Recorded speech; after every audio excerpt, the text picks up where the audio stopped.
You're listening to PetLifeRadio.com.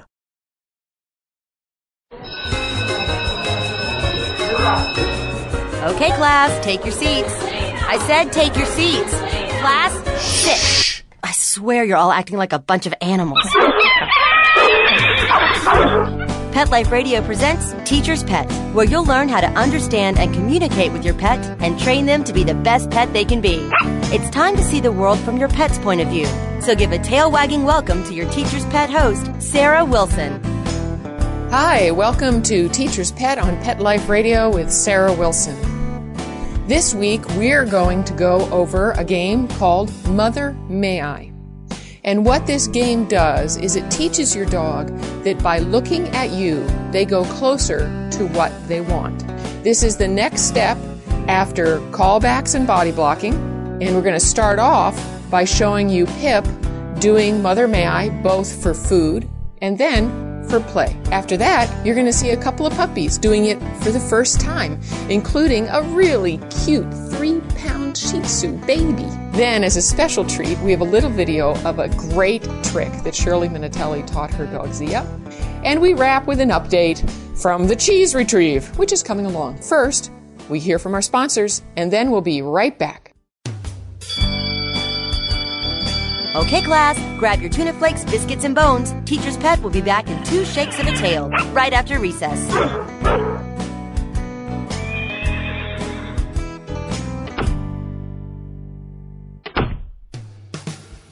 Pets and nature come together every week on Pet Talk Naturally with your hosts, Dr. Kim Bloomer and Dr. Jeannie Thomason. Learn how to care for your pets with all the wonderful natural elements that nature has to offer, so your pets can live a happy, healthy, and harmonious life. Pet Talk Naturally, every week on demand, only on PetLifeRadio.com. Naturally. Pets are part of the family, and when traveling with your dog, there's only one magazine to include when packing your doggie's duffel bag, and that's Fido Friendly, the travel and lifestyle magazine for you and your dog. Each bi-monthly issue includes hotel, city, and state reviews, and doggy destinations to explore with your furry companion. Fido Friendly magazine can be found at Borders, Barnes & Noble, PetSmart, Pet Boutiques, and Fido Friendly hotels nationwide. Or you can go online to subscribe at www.fidofriendly.com. So get traveling with your pet today and leave no dog behind. And remember, Fido Friendly's the only magazine dedicated to the travel lifestyle of man's best friend, and the one magazine your dog will thank you for.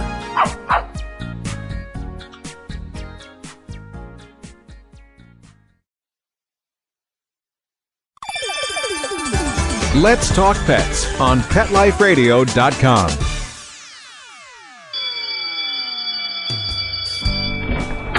Okay, class, hang up your collars and leashes. Teacher's Pet is back in session. Now park yourselves on the floor. I said park, not bark. Ugh. Okay, Teacher's Pet with pet expert and author Sarah Wilson. Pay attention, there may be a quiz later. Welcome back to Teacher's Pet with Sarah Wilson on Pet Life Radio. Mother May I. This is a game where your dog's attention causes you to go closer to that which the dog wants.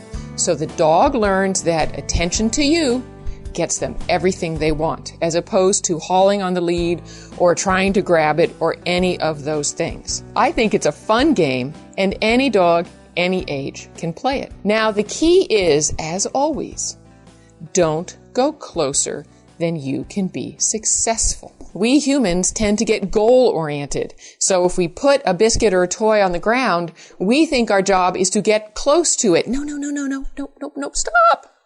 Your job is to get as close to it as your dog can handle. And for some dogs, that's going to be 15 feet away. For other dogs, it's going to be 15 inches away. But when in doubt, start farther, call back sooner, or cut in front and go away sooner, either way. But the minute your dog's attention starts to stray into the direction of the distraction, do something. Move back, move away. Do not wait for them to fail. Your job is to create success and to create the habit of success. It's not to fix it once your dog makes a mistake.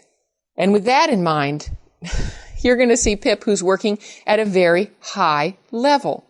You're not going to be here yet. This is to show you where you're headed and why we're doing what we're doing. Well, do not attempt to do what Pip is doing. All right? This is just where you're headed. Now, you're going to hear a banging in the background.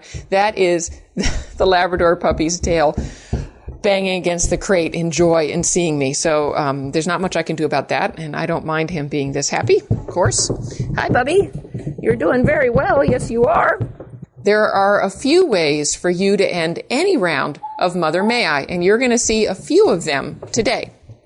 One of them, which I will show you with Pip and food, is that when you get there, you pick up the food and you give it to the dog. Do not allow the dog to grab it themselves or release them to grab it at this stage, especially at a beginning stage. I always want you picking it up and feeding from hand. Why?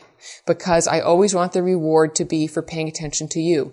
If they are allowed to pounce on it at the end, then part of their attention in the beginning stages will be on the treat. When are you going to release me? When are you going to release me? When? I don't want any of that. You can start releasing your dog to get it when A, none of their attention is on the food, even in very close proximity. All their attention is on you.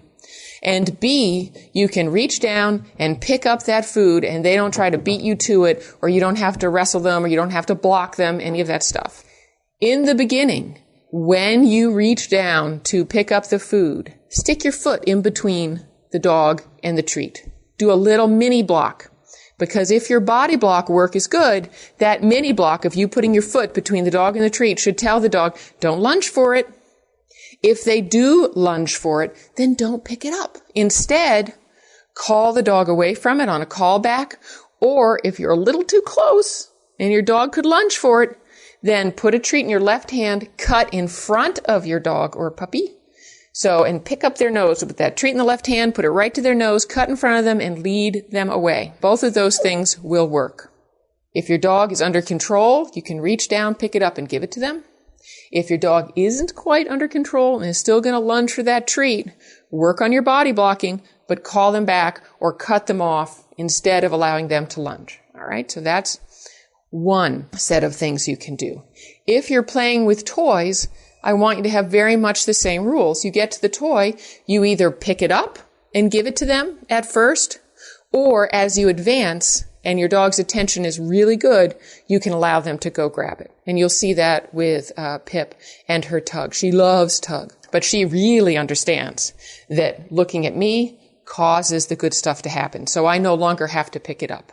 And with my two little training dogs, Tootsie and Sketches, I call them back.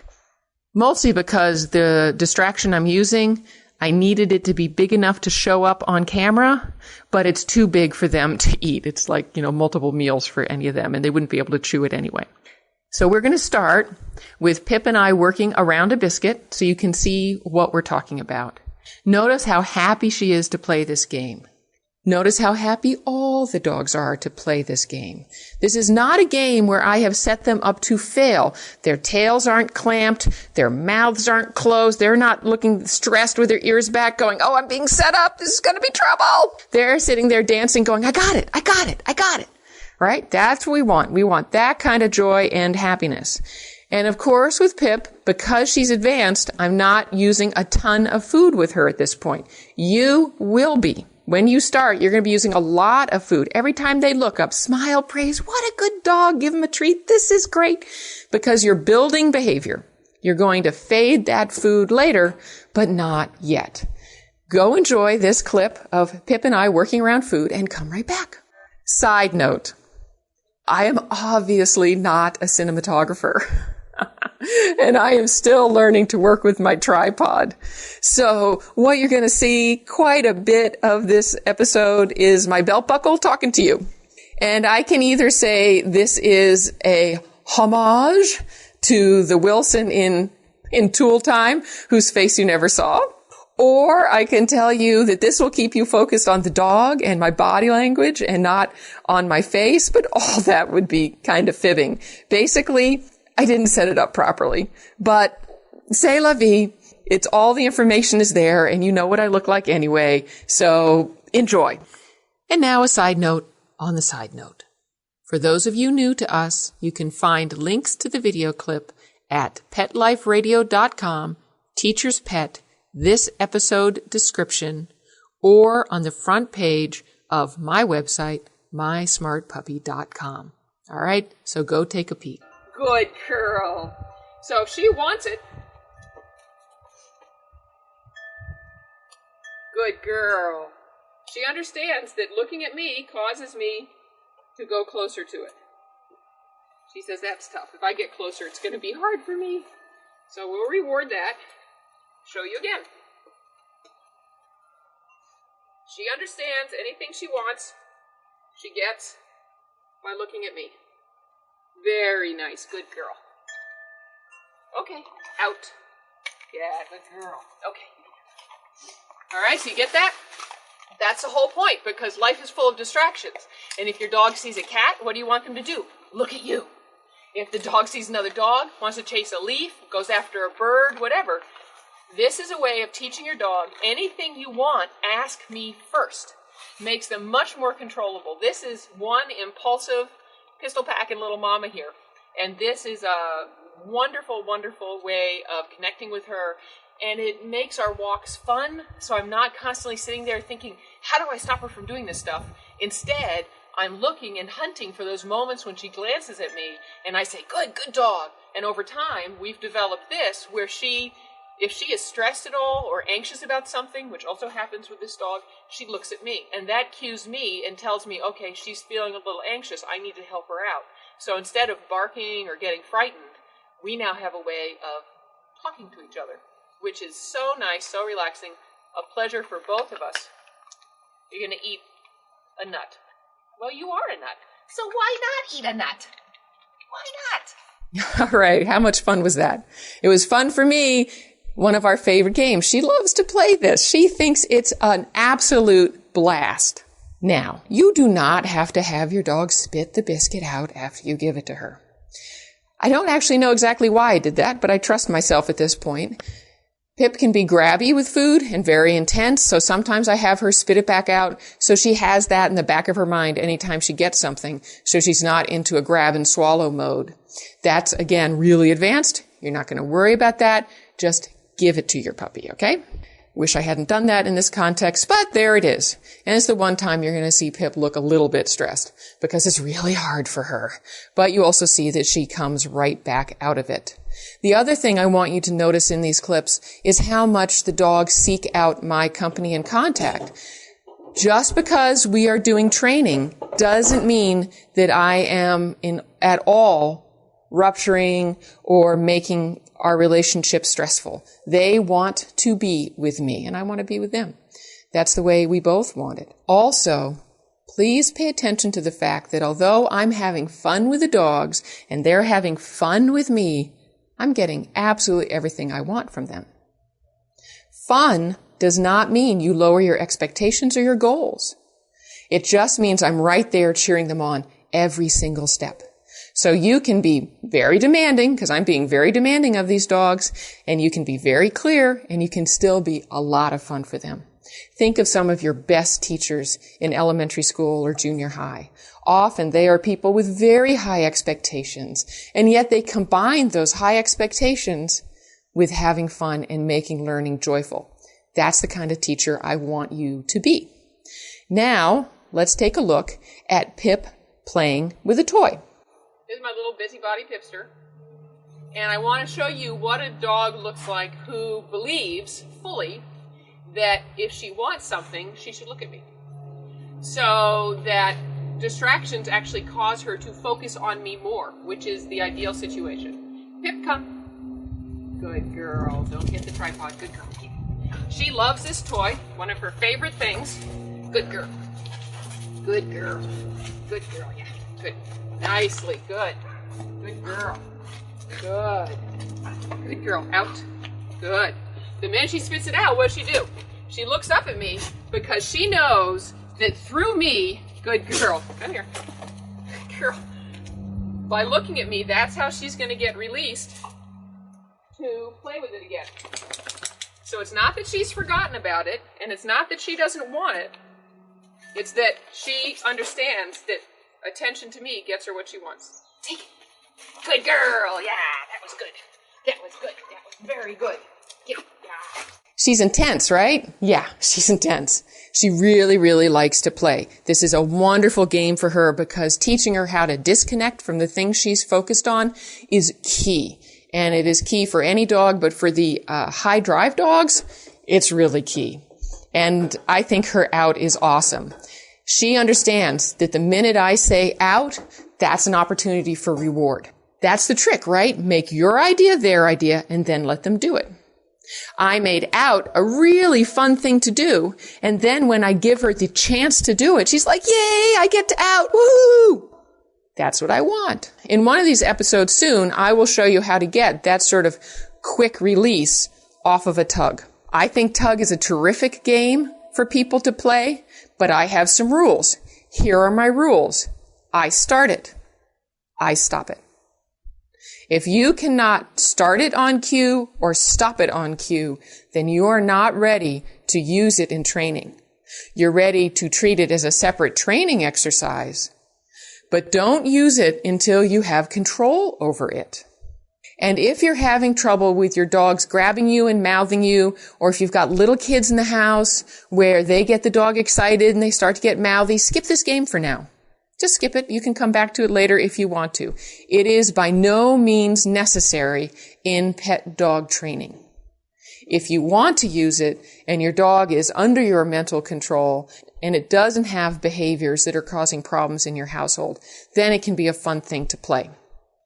But if at any time your dog will not release for you or starts to play on his own, grabs your jacket, grabs a towel, starts to play like mad, then remove it from training and treat it as a separate training exercise until you get control of it. All right? Now, before we go on, we need to hear from our sponsors. So stay tuned. Okay, class, grab your tuna flakes, biscuits, and bones. Teacher's Pet will be back in 2 shakes of a tail, right after recess.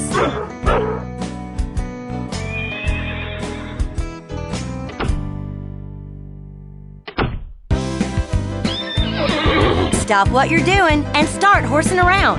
Every week on Pet Life Radio, horse expert and award-winning rider Audrey Pavia will be trotting out great tips on feeding, breeding, and more on everything equestrian.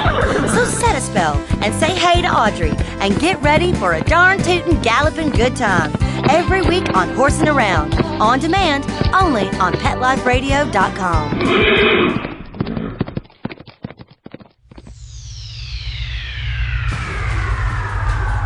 Greetings, human. What planet am I on? Welcome to Pet Planet. Here's a copy of Pet Planet Magazine, Florida's most informative and fun pet resource magazine. It features heartwarming stories and informative articles from local and national pet experts. Excellent. Pet Planet Magazine offers Operation Planet Rescue, helping rescued pets find new homes. And it's available at 500 locations in South and Central Florida and 24/7 on the internet at PetPlanetMagazine.com. If you're out and about with your pet, you may be featured in paparazzi, candid pictures of you and your pet. For up-to-date pet-friendly events, activities, and pet-related services and products, Pet Planet Magazine is your final destination. I shall take this magazine home with me. Back to your home planet? No, to my condo in Boca. Pet Planet Magazine. Check them out at www.petplanetmagazine.com or 352-394-8578. It's out of this world.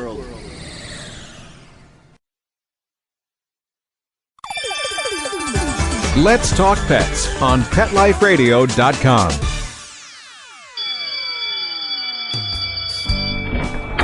Okay, class, hang up your collars and leashes. Teacher's Pet is back in session. Now park yourselves on the floor. I said park, not bark. Ugh. Okay, Teacher's Pet with pet expert and author Sarah Wilson. Pay attention, there may be a quiz later. Welcome back to Teacher's Pet with Sarah Wilson on Pet Life Radio. We're in the middle of Mother May I, so let's continue. Our next little clip is of Tootsie a mini poodle puppy, about 5.5 months old. Now, I've done some blocking with her, and both these puppies are under the care of Tony Kay from the Well-Mannered Dog, so she's done some nice work with them. But you can see how dogs with a foundation can click into this game really quickly, and how much fun it is for them to do it. Why don't you go watch Tootsie and I play, and come right back. Okay, this is Tootsie. She's a 5.5-month-old mini poodle puppy. Entirely normal, happy, impulsive, playful puppy. And I thought that today we would start with Mother May I. So you can see how that begins with a completely blank slate here. We did body blocking, mine, for the first time yesterday.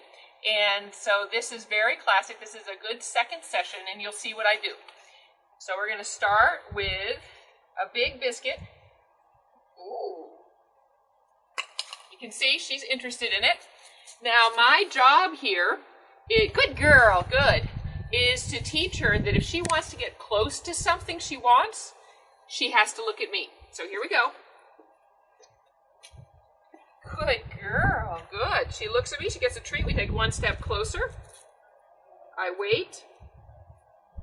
Good girl, good. One step closer. Good, very good. This looks like I'm faking it, doesn't it? Good girl, good. Good, excellent. Tootsie, come. Good. I'm not going to try to get too close right now because it's asking a lot. So I'll do call away from distraction. Tootsie, come. Good girl. Woohoo. You are awesome. Very nice. See her look at it and then look back at me. That's what I want. Good girl. Very nice. Very pretty. Very pretty. Good job. What a good dog you are. Good, beautiful. Tootsie, come. Good girl. Wasn't that great? Really pleased. All right, isn't she cute? She is a pistol. Really, really smart. Now again, if I was training this without the camera and I didn't need you guys to be able to see what was going on, I would use a smaller treat that she could see, and then I would pick it up and give it to her at the end.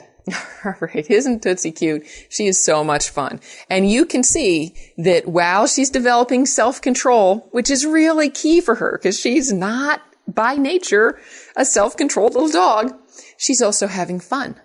And she's learning, what do I want her to do? To look at me. Now, the other thing that this game teaches is it starts to teach your puppy to movement match, or your dog, age doesn't matter. And what is movement match? Movement match is literally, I walk, I stop, you stop. And why is that important? Because when your dog is following your movement, you are, by definition, in the lead. It's like a dance, right? I'm leading, dog's following. Dog's doing what I do. That is going to change your dog's opinion of you right away. And if your dog doesn't movement match at all, there's something to work on. Your dog should be paying attention to you and should be aware of what you're doing. And if you stop, they should stop and go, what are we doing? All right, so that's one of the side benefits. That's one of the ripple effects of this game.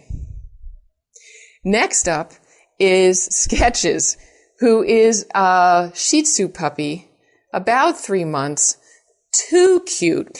What a lovely, lovely puppy he is. Sketches is just adorable. So enjoy this, and remember, toy breeds may be small of stature, but they are not small of brain power. There is no reason why you should not be out there training your toy breeds and having a good time. They are fully capable of it. Go see him. He is too cute for words. This is Sketches, and I can't decide what's cuter, Sketches or this coat on Sketches. You are adorable. And he was just napping, so we'll see how he does. We haven't done any of this at all, so this will be a fun thing for him, and you get to see it from the start. Again, this is like 4 meals worth of food for you. All right, let's see how we do here. First, we have to get him, hi, sweetie. Aren't you cute? Sketches. Good boy, good. Very nice. Good boy. I have done calling him, as you can. Good boy, good. Out of play groups and stuff, so he knows how to come, obviously, and we've worked his name. Good boy, very good, very good. Excellent. What a good dog. You're just so smart. This is no help at all. These all look like trained puppies. Good, I tried to get an educational thing going, and here we are. Sketches. Good boy. Very nice. Very good. Good job. This is no help. This is no help. All right, let's do it in an organized fashion anyway. So, we start in a distance. He looks. He gets rewarded and praised. We take a step forward. Good boy. Good. What were you, reading the book in there in the spare time? Good boy. Very nice. Very good. Aren't you smart? You are the same color of my shoes, only my shoes are bigger. Good boy. Nicely done. I don't care that he's a little in front of me right now. That's fine. Good. Good boy. Beautiful. Oh, he gets 2 for that because that was really wonderful. Wonderful. All right. Isn't that something? Real doll baby. Just terrific. So no problem with that. There's no reason why you shouldn't go out and start to teach Mother May I. Keep the basics in mind. Only go as close as you can be successful. If your dog starts to pull away or lunge, you're too close. And if they start to pull away or lunge, immediately back up and do a head turn game so they learn when they feel any pressure on that lead, they turn their head back in your direction. Or do a come when called. Back up, pulse the lead, keep backing. You got to do those things together. You can't stand there. And call their name. So they're learning to come away from distractions. Just about anything your dog does, think, oh, great, it's a training opportunity. This isn't a disastrous Mother May I. This is a great chance to practice call away from distraction. Yay! And when you have an equally good attitude about whatever your puppy offers you, you won't get tense about whether or not you guys are succeeding. You'll be succeeding by definition. And the more you watch and go with what your puppy is offering you, the faster you will progress. All right. Next, we have a terrific trick. I am so glad to have this for you. This is what Shirley Minatelli has taught her dog Zia. And I dare you guys to do this. Take a peek. Zia, can you get your dish for me, please? Put your dish in the dishwasher. Good girl. Bring it to Mama. There you go. Just put your dish in the dishwasher. Right here. Right here. Good girl. Very good girl. So smart puppy. Now there's a good dog. Is that a terrific trick or what? Yay, Zia. Yay, Shirley. And now I'm beginning to think, maybe I can get my dogs to do that. Something to ponder. Speaking of things to ponder, where are we in that cheese retrieve? Well, we are up to retrieving frozen string cheese.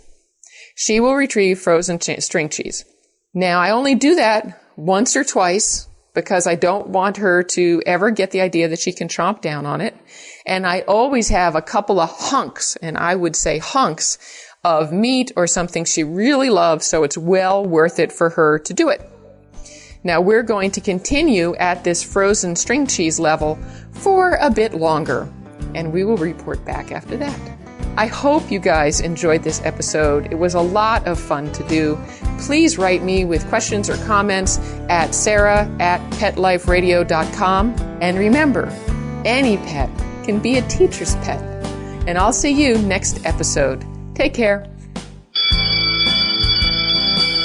School's in session on Pet Life Radio with Teacher's Pet. Learn how to communicate with your pet, train your pet, and see the world from your pet's point of view. You may even learn a few tricks yourself. Teacher's Pet with pet expert and author Sarah Wilson. Only on PetLifeRadio.com.